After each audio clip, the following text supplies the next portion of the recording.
President Joe Biden is dedicating his Saturday to cementing ties with South Korea and its new leader, Yoon Suk-yeol, as the two sides deliberate on how to deal with the nuclear threat posed by North Korea at a time when there is little hope of genuine diplomacy on the matter.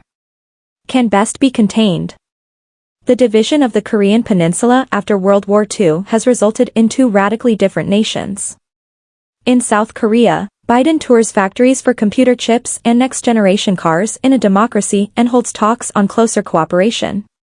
But in the north there is a deadly coronavirus outbreak in a largely unvaccinated autocracy that can best get the world's attention by using its nuclear capabilities as Biden was en route to South Korea. White House National Security Advisor Jake Sullivan, speaking with reporters aboard Air Force One, said the U.S. had coordinated with Seoul and Tokyo on how to respond if the North during Biden's should conduct a nuclear test or missile attack in the region or shortly thereafter.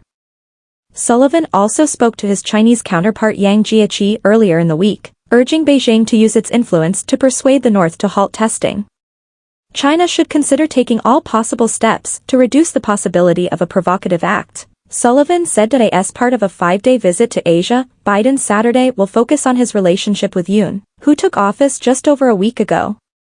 A mission will reassure South Korea about U.S. commitment to counter North Korea's Kim Jong-un. There is concern in Seoul that Washington is falling back on the Obama administration's strategic patience policy of ignoring North Korea until it shows seriousness about denuclearization, an approach that has been criticized for neglecting the North as it made great strides in building its nuclear arsenal.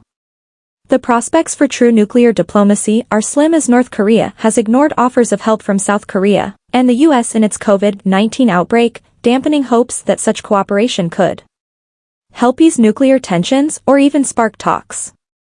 Still, Biden and Yoon are expected to discuss ways to work with the international community to bring much-needed vaccines and tests to the North, according to senior Biden administration officials who briefed reporters.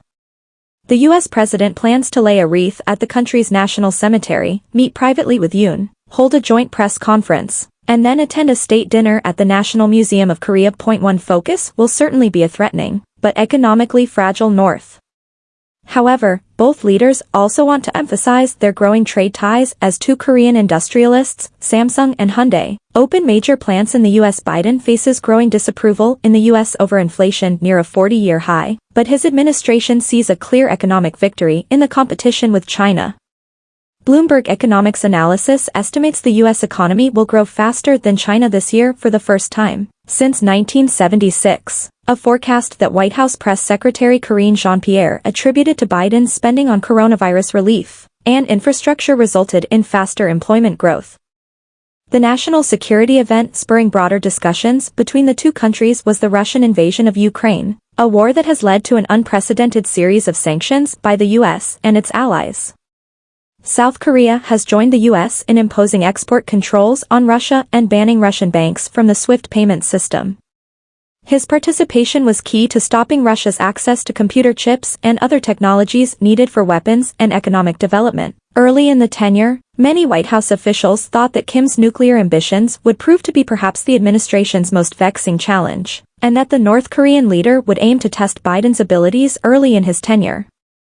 For the first 14 months of the Biden administration, Pyongyang held back missile tests, despite ignoring government efforts to come forward through back channels in hopes of resuming talks leading to denuclearization of the North in return for sanctions lifting Kulud.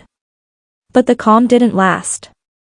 North Korea has tested missiles 16 times this year, including in March when its first ICBM flight since 2017 showed potential range including the entire U.S. mainland. The Biden administration is urging China to block North Korea from participating in missile or nuclear tests. On Air Force One, Sullivan said Biden and Chinese President Xi Jinping could have a phone call in the coming weeks. Biden has heavily criticized Beijing for its human rights record, trade practices, military harassment of the self-governing island of Taiwan, and more.